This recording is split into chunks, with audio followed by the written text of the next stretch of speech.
You're sitting in 7th period when out of nowhere, someone comes on the intercom announcing a code red lockdown with no explanation. Landlines are down and the suspect thinks he's performing the perfect crime. However, police show up way faster than anticipated. 20 years ago, when cell phones weren't as popular, that last statement might have been completely untrue.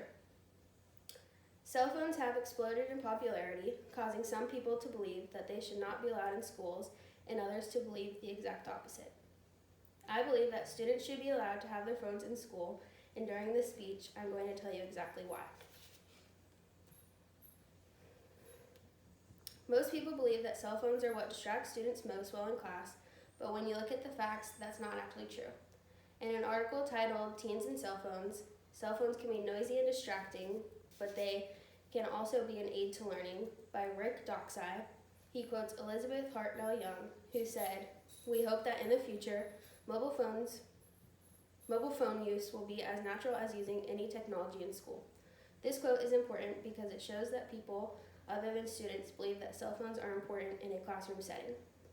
Phones give students another piece of access to help in ways that a teacher may not be able to.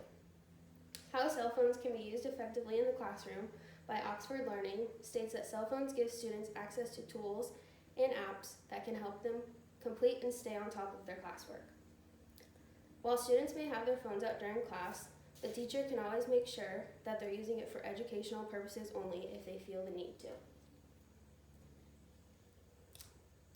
Another reason I believe that students should be allowed to have their phones in class is because of emergencies. Whether they are family or school-related emergencies, students should be able to have immediate access to either their parents or any type of medical and/or law enforcement help.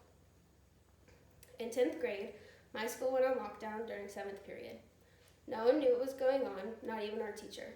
So she quickly took all of us into the closet of her classroom, turned the lights off, locked the door, and even put a refrigerator in front of it to protect us from whatever may be happening. We were scared out of our minds, along with our parents who, due to the school not updating them on what was going on. If it weren't for all of our cell phones, they would have never gotten any update on our situation. Having our phones was the only way to get in contact with our families and even helped us as students figure out what was going on in our school. Some may argue that allowing students to have phones in schools would do more harm than good, but if you remember the examples that were given here, you would know that that most likely wouldn't be the case.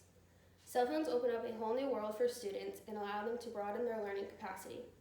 In conclusion, giving students the right to have their phones in school would not only help them learn more, but could also keep them safe in an emergency, both are which important when looking out for our futures.